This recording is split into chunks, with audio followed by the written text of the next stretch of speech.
सान्ध्य पाठ्यक्रम को आप समस्त को स्वागत करुच्ची। श्री अरविंद सिद्धि और मानव समाज। श्री अरविंद मानव समाज चिरंतन कल्याण निमित्त अतिमान सिद्धि चाहिए। यही अतिमान चेतनार प्रतिष्ठा द्वारा पार्थिव चेतना मध्य गोटे नूतन द्वार खोलीज एवं क्रम बर्तन धारा नूतन मानव जाति प्रतिष्ठित हो मार्ग तैयारी कथा जोटा ब्लॉक हो बंद हो रास्ता खोलदेवा कथा। श्री अरविंद यही सिद्धि मनुष्य समाज निमित्त लाभ करिसेंती एवं निम्नोक्त वाक्य अतिमान सिद्धिर लक्ष्य और ए संबंध साधारण मनुष्य यथार्थ कर्तव्य स्पष्ट धारणा मिले। यहीटा हूँ श्री अरविंद वाक्य या जोटा कोट कराई। केवल मो निज सकाशे अतिमान सिद्धि कर मोर कौन उद्देश्य नहीं। मो निज सकाशे किसी भी करूना कारण व्यक्तिगत भाव मोर कौन वस्तुर प्रयोजन नहीं। मोक्ष भी नुहे बा अतिमान सिद्धि भी नुहे। जदि मु अतिमान सिद्धिर अनुसंधान करुच्ची तार कारण ताहा पार्थिव चेतना निमित्त करणीय आ मुझे यही सिद्धि भी निज मध्य न करे तेरे ता अन्य मध्य हो पार नहीं। एटा करणीय माने एटा आवश्यक। यही कार्यटी जदि शिवेंद्र निजे न करेंगे तो आउ कि करने प्रश्न नहीं। तेणु से कार्यटी कर आवश्यकता अच्छी बा से निजे से माने से दायित्व बोली से कहते मत करिया पड़ो। मोर अतिमान सिद्धि पार्थिव चेतन अतिमानस द्वार उद्घाटित कर गोटे चाबिकाठी मात्र। केवल अतिमानस निमित्त अतिमानसर संधान करने एक बार निरर्थक। आउ थे पढ़ी दूसरी केवल अतिमानस निमित्त अतिमानसर संधान करने एक बार निरर्थक। तेरे यह प्रमाणित होना जे जदि किंबा जेबे मु अतिमान सिद्धि प्राप्त हेबी तेरे समस्त अतिमान सिद्धि पहुँचुवे। अन्य जो मैंने ये प्रस्तुत होती जेबे प्रस्तुत हो उठे से मध्य यही वृत्ति विकसित हो तेरे मो निज भर होता अतिमान सिद्धि यही विशेष साहाय्य कर। सुतरां अतिमानस निमित्त अभिप्सा रखा खूब युक्ति संगत। कहवा अर्थ हूँ अतिमानस थे सिद्धि हो गले समस्त कौन कहते एक्सेसिबल समस्त जी भी चाहिए जी भी अभिप्सा कर जी भी चेष्टा कर प्राप्त हो पार। तेणु सीटार मूल उद्देश्य थिला तांकर निजपाई नुह कारण मोर किसी दरकार नहीं बोली कहते मोर किसी भी दरकार नहीं पर अतिमान सिद्धि भी दरकार नहीं। जदि मु करुँची मनीष मान जगत में। श्री अरविंद आंतर्जातिक शिक्षा केन्द्र भाई भाई मैंने गोटे कथा मुझे खाली कहबी ताहला आम मैंने लगी लगी संपादकीय गुड़िक पढ़ुचु। पूर्व संपादकीय सांगे सांगे ता पर संपादकीय किंतु प्रपति महाशय लिखी 4 मास अंतर धरतु नवेम्बर पूर्व अगस्ट है अगस्ट मास सेप्टेम्बर अक्टोबर नवेम्बर 3 मास पर आ गोटे इश्यू लिखिले। तेणु 3 मास भितर जहाँ जहाँ से लिखिं पूर्व थर रेफरेन्स किसी करके लिखुन। तेणु एभली कौन कौन जगार पूर्व थर जहाँ लिखिले से पुणी आउ थे रिपिटेसन होता स्वाभाविक जो मैंने से पढ़ी से रिपिटेसन भी भाव न कारण से कौन पूर्व संपादकीय मन रखि थे। पूर्व संपादक प्रपति भाषा कौन लिखी 3 मास तले स्मरण न तेणु यहाँ रिपिटेसन भाई लगी कि जेहेतु आम लाग लाग पढ़ुचु सब गुड़ाक कंटिन्यूअसली पढ़ुचु तो बेले बेले लगे गथ तो या पढ़ुल ना कौन पुणी कौन से कथा लिखाई लगिपे कि तथापि यार एभली कौन जिनस ना जहाँ आम यदि रिपीट कर पढ़ू पुनर्बार बार बार कर पढ़ू ता अनावश्यक हेनी केवे भी अनावश्यक न निश्चय दरकार पड़ो। एवं देखिए कहीं अंतर्जातीय शिक्षा केन्द्र श्री अरविंद आंतर्जातिक शिक्षा केन्द्र पूर्व थर पढ़ी पुणी से विषय अच्छी। श्री अरविंद आंतर्जातिक शिक्षा केन्द्र नूतन शिक्षा गवेषणा और नूतन मानव समाजर प्रस्तुति सकाशे दिव्य लक्ष्य और आदर्श को पृथ्वी पृष्ठ मूर्त करने निमित्त व्रती होती आज सर्वत्र एक आलोड़न सृष्टि कर सर्वत्र गोटे आलोड़न सृष्टि श्री अरविंद आंतर्जातिक शिक्षा केन्द्र आनंदर कथा या बारंबार भारतर विशिष्ट शिक्षाविदगणकर दृष्टि आकर्षण कर केंद्र शिक्षा मंत्री श्रीयुक्त के.एल. श्रीमाली एवं श्रीयुक्त आर दिवाकर व्यक्तिगत भाव एवं भारत सरकार शिक्षा मंत्रालय कमिटर सदस्य भाव आर दिवाकर लास्ट टाइम आम पढ़ी आर दिवाकर सदस्य भाव आसते कि व्यक्तिगत भाव आठा बहुबार प्रदर्शन कर गत वर्ष भारत सरकार शिक्षा मंत्रालय एक committee of the ministry of education यही उद्देश्य गोटे एजुकेशन तरफ कराया committee of the ministry of education October 11 तारीख रु 13 तारीख पर्यंत 3 दिन धरी आमूलचूल ये शिक्षा केन्द्र को प्रदर्शन करते शिक्षा केन्द्र अध्यापक तथा हायर कोर्स छात्र मान नाना आलोचना कर फेरी जाते कहीं आसते तार उद्देश्य पर लिखाई यही कमिटी गांधी स्मारक निधिर चेयरमैन तथा बिहार पूर्वतन राज्यपाल श्रीयुक्त आर दिवाकर दिल्ली विश्वविद्यालय तत्कालीन भाइस चांसलर अध्यापक के.एन. सिद्धांत और भारत सरकार डेप्यूटी एजुकेशनल एडवाइजर श्रीमती मरियल वासी को नहीं गठित होता यही 3 जन थे से कमिटर मेंबर एमाने भारत सरकार ठारे यही प्रदर्शन विवरणी उपस्थापित कलापर भारत सरकार यूनियन पब्लिक सर्विस कमिशन को सह परामर्श करी ministry of home affairs new Delhi 11 the 4th August 1962 the 13th Shravan 1884 number 6261 established इस्ताहार जनाई जे श्री अरविंद आंतर्जातिक शिक्षा केन्द्र पंडिचेरी हायर कोर्स उत्तीर्ण छात्र माने भारत सरकार स्वीकृत अन्य विश्वविद्यालय गुड़िकर प्रथम उपाधि फर्स्ट डिग्री अर्थात बीए बा बीएससी रु उत्तीर्ण छात्र मान से समान बोली विवेचित हेबे एवं केंद्र सरकार विभिन्न कार्यक्षेत्र में नियुक्ति पाइपर ये बहुत गुरुत्वपूर्ण सिद्धांत से टेस्ट करनी से हायर कोर्स पास कर जिवे जदि इक्विवेलेंट टू ग्रेजुएशन किंतु कथा होची भारत वर्षर जिते यूनिवर्सिटी सब अच्छा सब यूनिवर्सिटी यही रेकग्निशन देना गवर्नमेंट ऑफ इंडिया दे भारत सरकार दे तेणु से आईएएस आईपीएस परीक्षा दे पास कर होती आईएएस आईपीएस होती किंतु अधिकांश यूनिवर्सिटी मैंने रेकग्निशन देना गोटे भारी इंटरेस्टिंग इवेंट आमर विदुअपा पंचायन भाई बड़ पु जे सचिव भाई सचिदानंद महांती जी सेंट्रल यूनिवर्सिटी भाइस चांसलर बर्तमान छाड़ी देते भुवनेश्वर रोच सी चाहिए एमए पढ़ाई किंतु उत्कल यूनिवर्सिटी कि ब्रह्मपुर यूनिवर्सिटी अनुमति देलानी कारण ग्रेजुएशन को ये स्वीकृति मिलना से उस्मानिया यूनिवर्सिटी हैदराबाद इंग्लिश एमए कले कारण सीटी एक्सेप्टेड सीटी इंग्लिश एमए कर आसिकी ब्रह्मपुर लेक्चरर हेले जो यूनिवर्सिटी पढ़े अनुमति दौन से यूनिवर्सिटी जॉब देला से अध्यापक हेले बहुत इंटरेस्टिंग तो एनिवे आम जमी पूर्णांग शिक्षार ओडिशा बेस किसी वर्ष अवश्य बर्तमान संपूर्ण शिक्षा धारा बदलिक नुआ नुआ कानून सब है कि आम अनेक वर्ष धरी आमर सप्तम श्रेणी पर्यंत पाठ को सरकार ठारू स्वाधीनता नहीं आसलु अर्थात आम स्कूल जो मैंने सप्तम पास करेंगे पूर्णांग शिक्षा केन्द्र जेकोसी पूर्णांग शिक्षा केन्द्र सप्तम पास कले सरकार जेकोसी स्कूल अष्टम नाम लिखाई पारे एवं खाली ये दरकार जे तांको स्कूल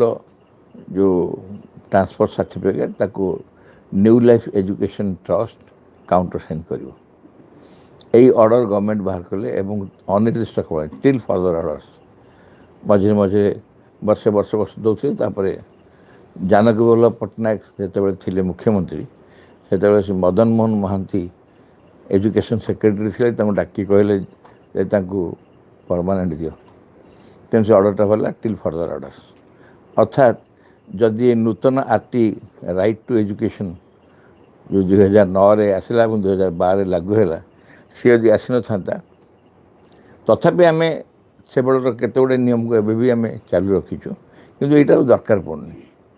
ଏ ଯେଉଁ ଯେକୌଣସି ସ୍କୁଲରୁ ପାସ୍ କଲେ, ଇଣ୍ଟିଗ୍ରାଲ ସ୍କୁଲ, ଯେକୌଣସି ଇଣ୍ଟିଗ୍ରାଲ ସ୍କୁଲରୁ ପାସ୍ କଲେ ସରକାରୀ ସ୍କୁଲର କ୍ଲାସ୍ 8 ନାଁ ଲେଖିପାରିବ। ଏଇଟା ବର୍ତ୍ତମାନ ସରକାର ସବୁ ସ୍କୁଲକୁ ସେଇ ସ୍ୱାଧୀନତା ଦେଇସାରିଲେଣି, ତା'ର ଆଉ ଦରକାର ପଡ଼ୁନି। ତେଣୁ ଆଉ ପ୍ରାୟ କେହି କାଉଣ୍ଟେସନ୍ କରୁନାହାନ୍ତି, ସମସ୍ତେ ପାଖାପାଖି ହାଇସ୍କୁଲମାନଙ୍କରେ ନାଁ ଲେଖି ଦେଉଛନ୍ତି। ଯେ ଏହାଫଳରେ ଏକ ଦୃଢ଼ ଆଧ୍ୟାତ୍ମ ସଂସ୍କୃତିର ପ୍ରସାର ହୋଇ ପୃଥିବୀରେ ମାନବ ସମାଜର ଶାଶ୍ୱତ ଲକ୍ଷ୍ୟ ଦିଗରେ ଏକ ନୂତନ ପ୍ରଚେଷ୍ଟାର ସୂତ୍ରପାତ ହେବ। ଏହି ଯେଉଁ କାର୍ଯ୍ୟ, ଯେଉଁ ସମ୍ମତି ମିଳିଲା ପ୍ରବେଶ କରିବା ପାଇଁ ସରକାର ଭିତରେ, ଗଭର୍ଣ୍ଣମେଣ୍ଟ ଭିତରେ, ବିଭିନ୍ନ ସମାଜରେ ପ୍ରବେଶ କରିବା ପାଇଁ ଯେଉଁ ପ୍ରତିଶ୍ରୁତି ମିଳିଗଲା, ଅନୁମତି ମିଳିଗଲା, ବହୁତ ବଡ଼ କାର୍ଯ୍ୟ ହେଲା। ଲେଖିଲେ ଏହାଫଳରେ ଏକ ଦୃଢ଼ ଅଧ୍ୟାତ୍ମ ସଂସ୍କୃତିର ପ୍ରସାର ହୋଇ ପୃଥିବୀରେ ମାନବ ସମାଜର ଶାଶ୍ୱତ ଲକ୍ଷ୍ୟ ଦିଗରେ ଏକ ନୂତନ ପ୍ରଚେଷ୍ଟାର ସୂତ୍ରପାତ ହେବ, ଏଥିରେ ସନ୍ଦେହ ନାହିଁ। ଭାରତ ସରକାରଙ୍କ ଏହି ସମୟ ଉପଯୋଗୀ ସୁମହତ ଉପଲବ୍ଧି ସମଗ୍ର ମାନବ ସମାଜ ନିମିତ୍ତ ଏକ ଅଭିନବ ଆଶା ବା ଆନନ୍ଦର ବିଷୟ। ବହୁତ ସେତେବେଳେ ଗୋଟେ ଅତ୍ୟନ୍ତ କ'ଣଟା କୁହନ୍ତି ଗୁରୁତ୍ୱପୂର୍ଣ୍ଣ ଆଚିଭମେଣ୍ଟ ଭଳିଆ ଲାଗୁଥିଲା ଯେ ଗଭର୍ଣ୍ଣମେଣ୍ଟ ଅଫ୍ ଇଣ୍ଡିଆ ଆମକୁ ସ୍ୱୀକୃତି ଦେଲେ। ଏଇଟା ହେଉଛି 1962 ମସିହା। ଶ୍ରୀ ଅରବିନ୍ଦ ଆନ୍ତର୍ଜାତିକ ଶିକ୍ଷା କେନ୍ଦ୍ରରେ ଶାରୀରିକ ଶିକ୍ଷାର ବିପୁଳ ଆୟୋଜନ ଓ ତାଲିମ ବ୍ୟବସ୍ଥା ସମ୍ବନ୍ଧରେ ନବୋଦିତରେ ପୂର୍ବରୁ ଆଲୋଚିତ ହୋଇଛି। ଯେଉଁମାନେ ପଣ୍ଡିଚେରୀ ଯାଇଛନ୍ତି ସମସ୍ତେ ଦେଖିଛନ୍ତି ଯେ ଶରୀର ଚର୍ଚ୍ଚା କାର୍ଯ୍ୟକ୍ରମ ସେଠି କେତେ ଗୁରୁତ୍ୱ ଦିଆଯାଏ। ବୋଧହୁଏ ସମାନ ଗୁରୁତ୍ୱ ବା ବେଳେବେଳେ ଅଧିକ। ଆମେ ଯେଉଁ ସବୁ ସ୍କୁଲକୁ ୟୁନିଫର୍ମ ପିନ୍ଧିକି ଯାଉ, ତାଙ୍କର ସ୍କୁଲରେ ୟୁନିଫର୍ମ ନାହିଁ। ଆପଣ ଜାଣିଥିବେ ପଣ୍ଡିଚେରୀ ସ୍କୁଲରେ କୌଣସି ୟୁନିଫର୍ମ ନାହିଁ, ଏ ଘର ଡ୍ରେସ୍ ପିନ୍ଧିକି ଆସନ୍ତି। ୟୁନିଫର୍ମ ହେଉଛି ଫିଜିକାଲ ଏଜୁକେସନ୍ କ୍ଲାସ୍ରେ, ଶାରୀରିକ ଚର୍ଚ୍ଚା କ୍ଲାସ୍, ଏବଂ ସେଇ ୟୁନିଫର୍ମ ପୁଣି ବୟସ ଅନୁଯାୟୀ। ଆମ ସ୍କୁଲମାନଙ୍କରେ କାହିଁକି ଗ୍ରୀନ୍ ପ୍ୟାଣ୍ଟ ହ୍ୱାଇଟ୍ ସାର୍ଟ ହେଲା, ତା କାହାଣୀ ଭାରି ଇଣ୍ଟରେଷ୍ଟିଂ। ପ୍ରଥମେ ଯେ ଭୁବନେଶ୍ୱରରେ ସ୍କୁଲ ଖୋଲିଲା, ସେଥିରେ ପିଲାମାନେ ସବୁ ଛୋଟ ଛୋଟ ପିଲା। ସବୁଠୁ ବଡ଼ ହେଲା ତୃତୀୟ ଶ୍ରେଣୀ କି ଚତୁର୍ଥ ଶ୍ରେଣୀ, ସବୁଠୁ ବଡ଼ ପିଲା ଯିଏ। ତ ସେଇ ପିଲାମାନଙ୍କର ପୋଷାକ କ'ଣ ହେବ, ଖବର ନିଆହେଲା ଯେ ପଣ୍ଡିଚେରୀରେ ଏମାନଙ୍କର ପୋଷାକ କ'ଣ। ତ ପଣ୍ଡିଚେରୀରେ ସେଇ ପିଲାମାନଙ୍କୁ ଗ୍ରୀନ୍ ଗ୍ରୁପ୍ କୁହାଯାଏ। କିଡ୍ସ ଯେଉଁମାନେ ସବୁଠୁ ସାନ ତାଙ୍କୁ ଗ୍ରୀନ୍ ଗ୍ରୁପ୍ କୁହାଯାଏ। ସେମାନଙ୍କର ପୋଷାକ ହେଉଛି ହ୍ୱାଇଟ୍ ଡ୍ରେସ୍, ଗ୍ରୀନ୍ ପ୍ୟାଣ୍ଟ। ଆମର ସେୟା ହେଇଗଲା। କିନ୍ତୁ ସେମାନେ ଗ୍ରୀନ୍ ଗ୍ରୁପ୍ରୁ ପୁଣି ରେଡ଼୍ ଗ୍ରୁପ୍କୁ ଯାଆନ୍ତି। ଗୋଟେ ବୟସ ହେଇଗଲା ପରେ ରେଡ଼୍ ଗ୍ରୁପ୍କୁ ଯାଆନ୍ତି। ପୁଣି ତାପରେ ଅନ୍ୟ ଗ୍ରୁପ୍ ସବୁ ଭିନ୍ନ ଭିନ୍ନ ଗ୍ରୁପ୍ ହେଇକି ଏକଦମ ବୟସ୍କମାନଙ୍କର ସବୁ ଅଛି, ଖାକି ଗ୍ରୁପ୍, ହ୍ୱାଇଟ୍ ଗ୍ରୁପ୍ ସବୁ ଅଛି। କିନ୍ତୁ ଆମର ତ ଏମିତି ଏଜ୍ ଅନୁସାରେ ଗ୍ରୁପ୍ ଚେଞ୍ଜ ହେଇପାରିବନି। ତେଣୁ ଆମର ସମଗ୍ର ଓଡ଼ିଶାର ସବୁଠି ପୂର୍ଣ୍ଣାଙ୍ଗ ଶିକ୍ଷା କେନ୍ଦ୍ରରେ ୟୁନିଫର୍ମ ହେଇଗଲା ଗ୍ରୀନ୍ ପ୍ୟାଣ୍ଟ, ହ୍ୱାଇଟ୍ ସାର୍ଟ। ଏ ହେଉଛି ତା'ର ରହସ୍ୟ। ତ ପୂର୍ଣ୍ଣାଙ୍ଗ ଶିକ୍ଷାର ଶାରୀରିକ ଚର୍ଚ୍ଚା ପଣ୍ଡିଚେରୀରେ ସବୁଠୁ ବହୁତ ବ୍ୟାପକ ଭାବରେ ତା'ର ଆୟୋଜନ କରାଯାଇଛି। ସେଠି ସମସ୍ତଙ୍କୁ, ଏପରିକି ଯେଉଁମାନେ ସ୍କୁଲ ଷ୍ଟୁଡେଣ୍ଟ ନୁହନ୍ତି, ଟିଚର୍ସ ବି ନୁହନ୍ତି, କିନ୍ତୁ ଆଶ୍ରମାଇଟ୍, ସେମାନଙ୍କୁ ମଧ୍ୟ ଶରୀର ଚର୍ଚ୍ଚା କରିବା ଅନିବାର୍ଯ୍ୟ। ସମସ୍ତଙ୍କୁ ତାଙ୍କର ବୟସ ଅନୁଯାୟୀ ଗ୍ରୁପ୍ କରିଦିଆଯାଇଛି ଏବଂ ପ୍ରତ୍ୟେକ ଗ୍ରୁପ୍ ପାଇଁ ନିର୍ଦ୍ଦିଷ୍ଟ କାର୍ଯ୍ୟକ୍ରମ ମଧ୍ୟ ରଖାଯାଇଛି। ଏବଂ ପ୍ରତ୍ୟେକ ଦିନ ତାଙ୍କ ଗ୍ରୁପ୍ ୱାଇଜ୍ କେଉଁଠି କ'ଣ ହେବ, କାହାର କ୍ଲାସ୍ କ'ଣ ହେବ, ତା ରୁଟିନ୍ ମଧ୍ୟ ଅଛି। ତାଙ୍କର କ୍ୟାପ୍ଟେନ୍ସ ଅଛନ୍ତି, ସେ କ୍ୟାପ୍ଟେନ୍ସ ମାନେ ସେ କାମ ସବୁ କରନ୍ତି। ତେଣୁ ଇଏ ହେଉଛି ଗୋଟେ ବହୁତ ଗୁରୁତ୍ୱପୂର୍ଣ୍ଣ କାର୍ଯ୍ୟ, ଶରୀର ଚର୍ଚ୍ଚା କାର୍ଯ୍ୟକ୍ରମ। ଏଠାରେ ସକଳ ଭାରତୀୟ ତଥା ବିଦେଶୀୟ ପ୍ରଣାଳୀ ମାଧ୍ୟମରେ ହିଁ ଶାରୀରିକ ଶିକ୍ଷା ଦିଆଯାଏ। ବିଦେଶୀୟ ପ୍ରଣାଳୀରେ ତାଲିମ ସକାଶେ ରଷିଆନ୍ ଆଥଲେଟ୍ ଦଳ ଓ ଜର୍ମାନ କୋଚ୍ ହେର୍ ୱାର୍ଣ୍ଣର ହ୍ୟୁବ୍ରିଜ୍ଙ୍କ ସହାୟତା ଉଲ୍ଲେଖଯୋଗ୍ୟ। ନବୋଦିତରେ ପୂର୍ବରୁ ପ୍ରକାଶିତ ଏହି ବିଷୟରେ କେଉଁଠି ନବୋଦିତ ଆଗରୁ ସବୁ ବାହାରିଥିଲା। ପୁନଶ୍ଚ ଏ ବର୍ଷ ଅଗଷ୍ଟ 20 ତାରିଖରୁ ଅକ୍ଟୋବର 20 ତାରିଖ ପର୍ଯ୍ୟନ୍ତ ଜର୍ମାନ ଜିମ୍ନାଷ୍ଟ କର୍ଲ ଫ୍ରାଏଡ଼ଙ୍କ ଏଠାରେ 2 ମାସ ଅବସ୍ଥାନ ଏହି ଶିକ୍ଷାକେନ୍ଦ୍ର ପକ୍ଷରେ ଏକ ବିଶେଷ ସୁଯୋଗର ବିଷୟ। 2 ମାସ ଧରି ଜର୍ମାନର ଜିମ୍ନାଷ୍ଟ ଆସି ଏଠି କାର୍ଯ୍ୟ କରିଥିଲେ, ସବୁ ଟ୍ରେନିଂ ଦେଇଥିଲେ। ଏହି 23 ବର୍ଷୀୟ ସୁଶ୍ରୀ ସ୍ୱାସ୍ଥ୍ୟବାନ ଯୁବକ ତାଙ୍କର ଚମତ୍କାର ଜିମ୍ନାଷ୍ଟିକ୍ କୌଶଳ ସାହାଯ୍ୟରେ ଏଠାରେ ଛାତ୍ରମାନଙ୍କୁ ତାଲିମ କରି ତହିଁରେ ଉତ୍ତୀର୍ଣ୍ଣ ଛାତ୍ରମାନଙ୍କୁ ପ୍ରମାଣପତ୍ର ପ୍ରଦାନ କରିଛନ୍ତି। ହେର୍ ୱିମର ହିବ୍ରିଚ୍ ଏବଂ କଟ୍ ଫ୍ରେଡରିଚ୍ ଉଭୟ ପଶ୍ଚିମ ଜର୍ମାନର ଏକ ହିଁ ଶାରୀରିକ ଶିକ୍ଷା ସଂସ୍ଥାରୁ ପ୍ରେରିତ। ଆଗରୁ ଯିଏ ଆସିଥିଲେ ପଛରେ ଯିଏ ଆସିଲେ। ଶାରୀରିକ ଶିକ୍ଷାରେ ପଶ୍ଚିମ ଜର୍ମାନ ସରକାରଙ୍କ ଏହି ଆନ୍ତର୍ଜାତିକ ସହଯୋଗ ଅତ୍ୟନ୍ତ ପ୍ରଶଂସନୀୟ। ଆମେ ଗୋଟେ ଇଣ୍ଟରେଷ୍ଟିଂ କାହାଣୀ ଶୁଣିଛୁ। ରଷିଆ ଯେଉଁ ଜିମ୍ନାଷ୍ଟମାନେ ଅବଶ୍ୟ ଏଇ ଜିମ୍ନାଷ୍ଟ କିଏ କହିପାରିବେନି, କାରଣ ବାସ୍କେଟବଲ୍ ବି କୋଚିଂ ଦେବା ପାଇଁ ଆସିଥିଲେ ତଳେ, କିଏ କହିପାରିବେନି। କିନ୍ତୁ ଇଣ୍ଟରେଷ୍ଟିଂଟା ହେଉଛି ଏଇଭଳିଆ ଯେ ସେମାନେ ଫେରିଗଲା ମା' ତାଙ୍କୁ ଗୋଟେ ମେସେଜ୍ ଦେଲେ। ସେ ମେସେଜ୍ରେ କେଉଁ ଜାଗାରେ ଗୋଟେ ଲେଖା ହେଇଥିଲା ଡିଭାଇନ୍ ବୋଲି। ତ ସେମାନେ ତ କମ୍ୟୁନିଷ୍ଟ ଥିଲେ, ରଷିଆନ୍ ସବୁ କମ୍ୟୁନିଷ୍ଟ। ସେମାନେ ଭଗବାନ ବୋଲି କ'ଣ ଜାଣନ୍ତିନି। କହିଲେ ଭଗବାନ ଡିଭାଇନ୍ ଶବ୍ଦ ଆମେ କିଛି ଆମର ଅର୍ଥ ନାହିଁ। ସେଇଠୁ ମା' ସେ ମେସେଜ୍କୁ ଆଣି ଡିଭାଇନ୍ ଜାଗାରେ ପରଫେକ୍ସନ୍ ଲେଖିଦେଲେ, ପୂର୍ଣ୍ଣାଙ୍ଗତା। ସେଇଟା କହିଲେ ହଁ ଏଇଟା ଠିକ୍ ଅଛି, ବୁଝିଗଲେ। ପରଫେକ୍ସନ୍ ଡିଭାଇନ୍ ହେଉଛନ୍ତି ଏକମାତ୍ର ପରଫେକ୍ସନ୍, ଆଉ କେହି ନାହିଁ। କିନ୍ତୁ ତାଙ୍କର ସେ ବୁଝିବା କ'ଣ ଲୋଡ଼ା, ସେ ଡିଭାଇନ୍ ଶବ୍ଦକୁ ପ୍ରତିକ୍ରିୟା କରିଥିଲେ ବୋଲି ମୁଁ ଶୁଣିଛି। କେଉଁଠି ଉଲ୍ଲେଖ ଅଛି ମୁଁ ଜାଣିନି, କିନ୍ତୁ କୁହାଯାଏ। ଭାରତ ଉପରେ ଚୀନର ଆକ୍ରମଣ। ଅପ୍ରତ୍ୟାଶିତ ରୂପେ ଭାରତ ଉପରେ ଚୀନର ଆକ୍ରମଣ ଯୋଗୁଁ ଭାରତବାସୀ ବିବ୍ରତ ହୋଇ ପଡ଼ିଛନ୍ତି। ଭାରତ ପରି ଶାନ୍ତିପ୍ରିୟ, ଧର୍ମଭାବାପନ୍ନ ଓ ନୀତିପରାୟଣ ଦେଶ ଉପରେ ଚୀନର ଏହି ଆକ୍ରମଣ ନିତାନ୍ତ ଅନ୍ୟାୟ ଓ ଅଧର୍ମ। ଦେଖ, ଆମେ ଭାବୁଥିବୁ ଏ ମ୍ୟାଗାଜିନ୍ରେ ଖାଲି ଆଧ୍ୟାତ୍ମିକ କଥା ସବୁ ବାହାରୁଥିବ, କିନ୍ତୁ ସେତେବେଳକାର ଘଟଣା, ସେ ଘଟଣା ସମ୍ପର୍କରେ ମଧ୍ୟ ଆଧ୍ୟାତ୍ମିକ ଦୃଷ୍ଟିରୁ ଦୃଷ୍ଟିଭଙ୍ଗୀ କ'ଣ ହେବା ଦରକାର ସେ ଉଲ୍ଲେଖ ଅଛି। ଦେଶ ଦେଶ ମଧ୍ୟରେ ଯେଉଁ ଯୁଦ୍ଧ ହୁଏ, ସେଥିରେ ଭାଗବତୀ ଶକ୍ତି ଓ ଆସୁରୀ ଶକ୍ତି ବ୍ୟକ୍ତିକୁ ଯନ୍ତ୍ର କରି ଯୁଦ୍ଧ ଚଳାନ୍ତି। ଯେଉଁମାନଙ୍କ ଭିତରେ ଯୁଦ୍ଧ ହୁଏ, ଗୋଟେ ଦଳ ଥିବ ଆସୁରୀ ଶକ୍ତି, ଗୋଟେ ଦଳ ଥିବ ଭଗବତ ଶକ୍ତି, ଏବଂ ସେମାନେ ମଣିଷମାନେ ତାଙ୍କର ଯନ୍ତ୍ର ହେଇଯାଆନ୍ତି। ନ୍ୟାୟୀ ଧର୍ମପରାୟଣ ଦେଶ ପକ୍ଷରେ ଭାଗବତୀ ଶକ୍ତି, ଅନ୍ୟାୟୀ ଓ ଅଧର୍ମପରାୟଣ ଦେଶ ପକ୍ଷରେ ଆସୁରୀ ଶକ୍ତି ରହି ବ୍ୟକ୍ତିକୁ ପରିଚାଳନା କରନ୍ତି। ଆମେ ଆଉ କହିବା ଦରକାର ନାହିଁ କେଉଁଟା ଆସୁରୀ ଶକ୍ତି, କେଉଁଟା ଭଗବାନ ଶକ୍ତି। ଆସୁରୀ ଶକ୍ତି ଦ୍ୱାରା ପରିଚାଳିତ ଦେଶ ବରାବର ଅନ୍ୟାୟରେ ଅନ୍ୟ ଦେଶକୁ ଅଧିକାର କରିବା ଉଦ୍ଦେଶ୍ୟରେ ଆକ୍ରମଣ କରନ୍ତି ଏବଂ ପ୍ରଥମରେ ବିଜୟୀ ହୁଅନ୍ତି, କିନ୍ତୁ ଶେଷରେ ଭାଗବତ ଶକ୍ତି ପାଖରେ ସର୍ବଥା ପରାଜିତ ହୁଅନ୍ତି। ଭଗବାନଙ୍କ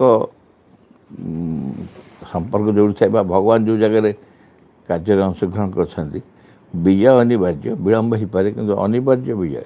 ଆଉ ଅସୁର ପ୍ରଥମେ ପ୍ରଥମେ ଜୟ ଭଳିଆ ଲାଗୁଥାଏ। କ'ଣ ଗୋଟେ କାହିଁକି ଭୀମ ପ୍ରଥମ ବାଜି ହାରେ। ପ୍ରଥମେ ଭୀମ ଦୁଃଶାସନ ଲଢ଼େଇରେ ଆଗେ ଭୀମ ଥରେ ଥରେ କରିବେ, ତାପରେ ଦୁଃଶାସନ। କାହିଁକିନା ପ୍ରଥମେ ଭଗବତ ଶକ୍ତି ପରାଜୟ ଦେଖାଯାଏ ପରାଜୟ ଭଳିଆ, କିନ୍ତୁ ବାସ୍ତବରେ ସେଟା ପରାଜୟ ନୁହଁ। ପୁଣି ଅସୁର ଶକ୍ତିକୁ ବିଜୟ ଲାଭ କରିବା ପାଇଁ ସେଇଟା ହୁଏତ ଅସୁର ଶକ୍ତି ଭିତରେ ଗୋଟେ ବୃଥା ଗର୍ବ ଅହଙ୍କାର ଆସିଯିବ, ମୁଁ ପାରିଗଲି ବୋଲି। ସେତେବେଳେ ତାକୁ ପୁଣି ଦାବି ଦେଇ ହେବ, ଭାଙ୍ଗି ଦେଇ ହେବ। କିନ୍ତୁ ଶେଷରେ ଭାଗବତ ଶକ୍ତି ପାଖରେ ସର୍ବଥା ପରାଜିତ ହୁଅନ୍ତି। ଭାରତ ନ୍ୟାୟ ଓ ଧର୍ମର ଆଶ୍ରୟ ନେଇଥିବାରୁ ସେ ସ୍ପଷ୍ଟ ରୂପେ ଭାଗବତ ଶକ୍ତିର ଯନ୍ତ୍ର। ଏଥିରେ କୌଣସି ସନ୍ଦେହ ନାହିଁ। ଭାରତ ନିଜ ଆଡ଼ୁ କେବେ ହେଲେ କୌଣସି ଦେଶ ଉପରେ ଆକ୍ରମଣ କରି ତା'ର ଜାଗା ନେବା ପାଇଁ ଚେଷ୍ଟା କରିବ ନାହିଁ। ଭାରତର ସେ ଲକ୍ଷ୍ୟ ନୁହଁ, ସେ ଉଦ୍ଦେଶ୍ୟ ନୁହଁ। କୌଣସି ଦୈବୀ ଶକ୍ତି ଯେତେବେଳେ ଶାସନ କରୁଛନ୍ତି ଭାରତକୁ, ସେତେବେଳେ ଭାରତର ଉପରେ ଏ ପ୍ରକାର ଆସୁରିକ ମନୋଭାବ ଚିନ୍ତାଧାରା କେବେ ବି ଆସିବ ନାହିଁ। ତେଣୁ ଭାରତ ସବୁବେଳେ ଧର୍ମ ଆଶ୍ରୟ ନେଇଛି, ସେ ସ୍ପଷ୍ଟ ରୂପେ ଭାଗବତ ଶକ୍ତିର ଯନ୍ତ୍ର। ସୁତରାଂ ଭାରତର ଅନ୍ତିମ ବିଜୟ ସୁନିଶ୍ଚିତ। ଭାରତର ଅନ୍ତିମ ବିଜୟ, ଶେଷରେ ବିଜୟ ସୁନିଶ୍ଚିତ। ୟତ୍ର ଯୋଗେଶ୍ୱର କୃଷ୍ଣ ୟତ୍ର ପାର୍ଥ ଧନୁର୍ଧର ତତ୍ର ଶ୍ରୀ ବିଜୟ କୃତି ଧ୍ରୁବା ନୀତିର୍ ମତି ମମ। ଏଇଟା ଭଗବତ ଗୀତାରେ ଅଛି, ଶ୍ଲୋକ 18 ଅଧ୍ୟାୟରେ। ପ୍ରତ୍ୟେକ ଭାରତବାସୀଙ୍କର ବର୍ତ୍ତମାନ ଏକାନ୍ତ, ଆର ଅର୍ଥ ହେଲା ଯେଉଁ ଜାଗାରେ କୃଷ୍ଣ ଆଉ ପାର୍ଥ ଅଛନ୍ତି ସେଥିରେ ବିଜୟ ଅନିବାର୍ଯ୍ୟ। ପାର୍ଥ ହେଲା ଅର୍ଜୁନ, କୃଷ୍ଣ ଯୋଗେଶ୍ୱର, କୃଷ୍ଣ ଆଉ ପାର୍ଥ ନିହାକ ଅଛନ୍ତି, ସେ ଜାଗାରେ ବିଜୟ ଅନିବାର୍ଯ୍ୟ। ଆମ ପାଇଁ ମା ସୁରେନ୍ଦ୍ର ଅଛନ୍ତି, ବିଜୟ ଅନିବାର୍ଯ୍ୟ। प्रत्येक भारतवासी बर्तमान एकांत कर्तव्य है भगवत आश्रय ग्रहण कर सक्रिय भाव भारत माता दुर्दशा मोचन निमित्त आग बढ़ावा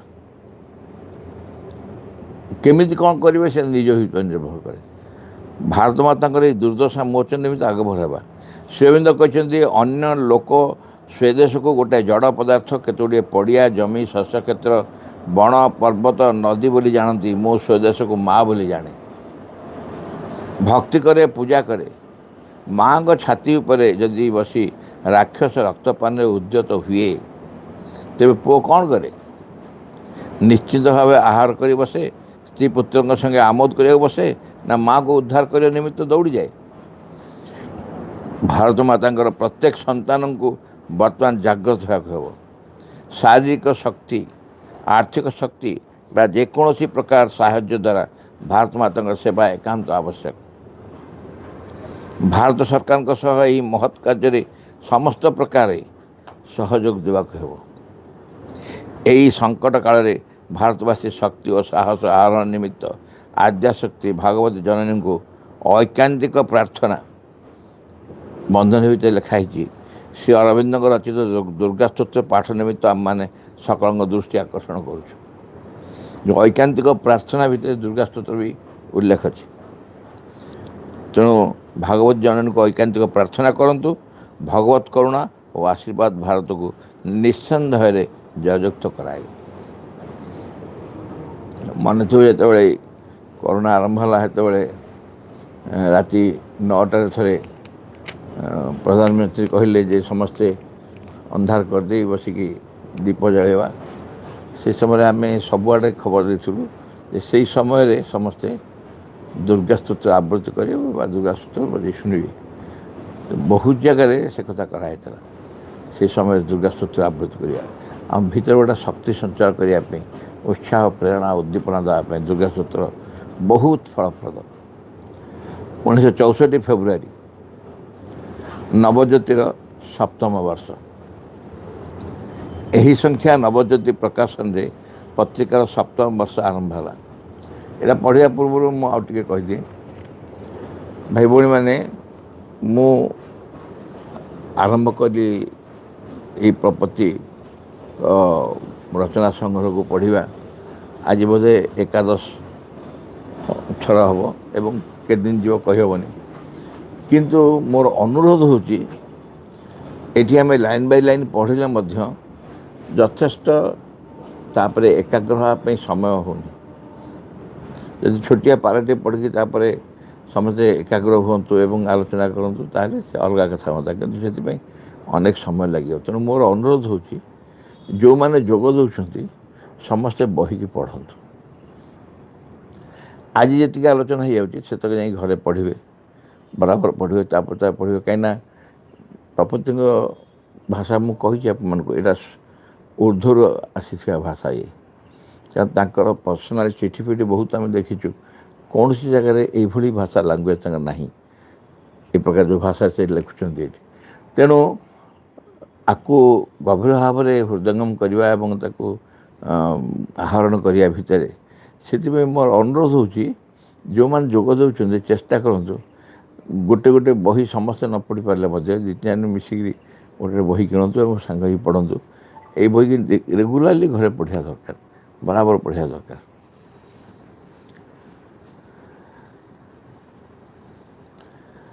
यही संख्या नवज्योति प्रकाशन रे पत्रिकार सप्तम वर्ष आरंभ है।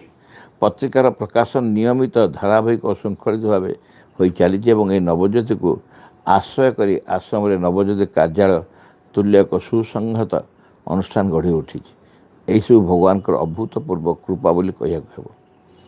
नवज्योति कार्यालय जो संस्थाटी नवज्योति नाँ कराई किंतु ओडिशार समग्र संगठन कार्य जिते पाठ्यक्रम आरंभ कर सबू कार्य नवज्योति कार्यालय माध्यम ही कराऊला सेतबे ओडिशा श्रीअरविंद भावधारा प्रचार करिबारे एवं श्रीअरविंद दर्शन और जोगर गभीर तत्वगुड़ी को सरल भाव आध्यात्मिक भाव सह परिवेशन करिबारे नवज्योतिर कृतित्व बहु भाव लोकमुखे प्रशंसित होइछि। किछि दिन पूर्वे जने एक बंधु कृतविद्य और सुपंडित व्यक्ति लिखिछन्ति नवज्योति प्रति मोर भागवत सेवा मु सर्वदा स्मरण रखिछि। मोर दृढ़ विश्वास आम नवज्योति वेदर से ही ज्योति उत्तम को उपनिषद से ही तेजोक्षते रूपं कल्याण दमम को विकीर्ण कर नवज्योति प्रकाश करी आपण आम को जो भाव उपकृत कर तार परिमाप करहेब नहीं। यथार्थ जो मैंने धारावाहिक भावे नवज्योति एवं नवज्योति कार्यालय तरफ प्रकाशित श्री अरविंद लोक साहित्य पढ़े से आध्यात्मिक जीवन प्राथमिक सूत्र आविष्कार कर कृतकृत हे एथर सन्देह नहीं।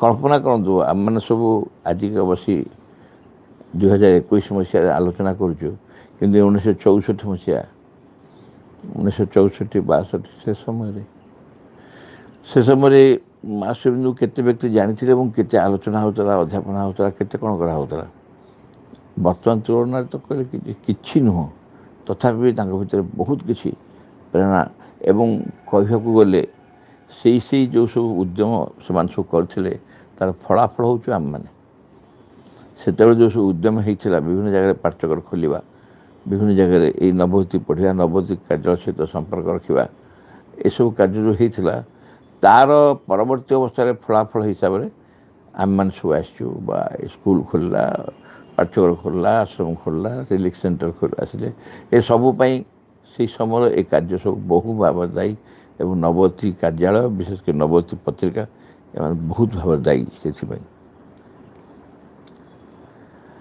नवज्योतिर पृष्ठपोषक ग्राहक और पाठक मान प्रति आम गभीर कृतज्ञता ज्ञापन करुचु से सहानुभूति और उपदेश आम को भविष्य में आहरी दृढ़तार पदक्षेप नेबाकू सहायता कर। भगवत सेवकर प्रार्थना विघ्न विनाशन हे भगवान जय हो तुमर आम मान अंतरे किछे जपरी तुम कार्य आउ विघ्न न घटाए किछे जपरी तुम आविर्भाव विलंब न घटाए सकल विषय सकल मुहूर्त पूर्ण हो तुम इच्छा तुम सम्मुखें छिड़ाईछु आम मैंने तुम इच्छा ही आम मान मध्य आम मान सत्ता प्रत्येक अंगरे प्रत्येक कर्म उच्चतम चूड़ारू तुच्छतम प्रत्येक टिकस पूर्ण हो तुम ठारे आम मानकर निष्ठा हुए जेपरी सर्वांगीन चिरंतन आम मैंने अन्य सबकि परिहार कर चाहूँ संपूर्ण रूपे तुम प्रभावर अधीन रही आम मैंने केवे जेपरी न भूलु तुम निकट में गभीर भाव निबिड़ भाव कृतज्ञ हो रही प्रति मुहूर्त तुम्हें आम मान को जो अपरूप संपद सब जान कर जाऊँ से सबूर किछे जेपरी आम मैंने अपचय न करूँ आम मानकर प्रत्येक अंग जेपरी तुम कार्य सहचर हुए से सब जेपरी प्रस्तुत होती तुम सिद्धि परम सिद्धिकर्ता हे भगवान जय हो तुमर विजय जय आम मानकर ज्वलंत सक्रिय चरम अटल विश्वास। English prayer in the name of the mother for the sake of the mother by the power of the mother with the strength of the mother to all adverse harmful force and force I order to quit this place at once and forever.